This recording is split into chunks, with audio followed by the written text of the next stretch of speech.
Thanks for watching my first vegetable garden. For 2023, my brother and I will show you how to grow an entire garden. So please subscribe. Today, it's almost October, I want to talk about composting. Composting is the easiest way to really create wonderful soil for your garden plants to grow. It's inexpensive, a little bit of cost to set it up, and then your labor hours to really put it in there. But you're going to save a ton of money over the years by simply getting started with composting.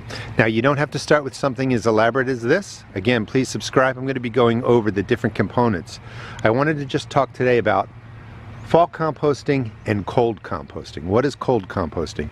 It's nothing more really than putting your garden waste, your old plants, weeds, any kind of organic matter into a pen. This is about 4 feet by 4 feet. I recommend a 4 foot by 4 foot square.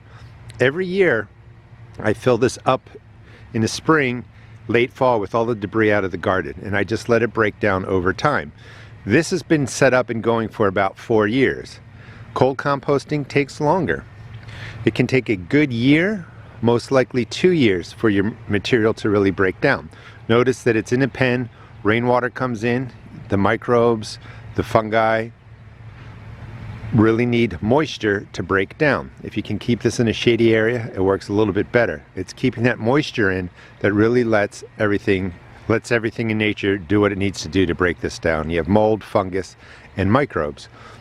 After about 2 years, and the front of this opens up, I would just open this up, it locks right in here. This is actually an old dog cage, or it is, at this point, it's 4 years old. But I bought it new off of Amazon. It wasn't really expensive, and the front just opens up.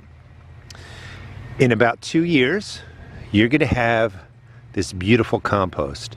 On the outside, it looks rough. That's just because it stays dry there. If I reach in here and just knock out what's in there, this is just gold. I can plant straight into this. This is 100% broken down. Generally speaking, that means all the organic matter has been decomposed into a form that your plants are going to love and enjoy. Not only does it feed your plants nitrogen, phosphorus, and potassium, it feeds the soil life. And that's what you really want, a combination of organic matter that's going to feed your plants. It's also going to feed the earthworms, microbes, soil life, and it really creates a nice ecosystem in your soil where your plants, your garden is going to thrive.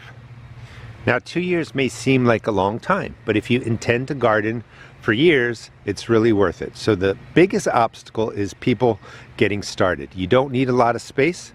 This just sits on some old wood planks. Earthworms get into there. Again, you have the fungus, you have the molds, you have microbiology, and earthworms just breaking this down into simply beautiful stuff. The whole idea, I have my hose here too, this gets rained on, so I don't worry too much about moisture there.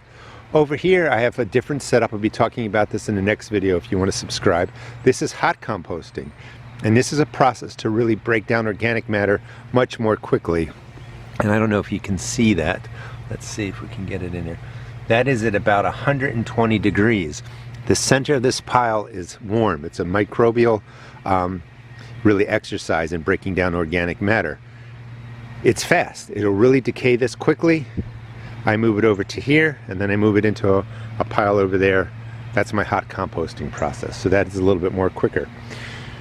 However, you can just get started with something like this, 4 feet by 4 feet, and just put in your organic matter. You could throw in some grass clippings if you want. Don't overdo it with grass clippings.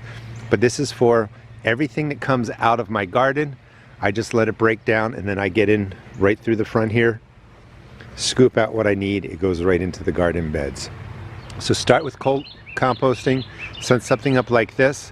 You don't want it to be too small because it's not going to stay moist inside. By keeping it about 4 feet wide, that's perfect if you can find that. It just stays moist. Why do I say that a lot?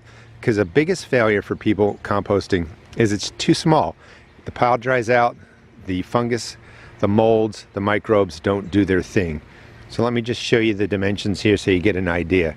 You want something that's a nice size? Just throw in stuff that comes out of your garden at the end of the year. I mean, look at that. That's 3-year-old stuff right down here, and I'll be scraping that all out.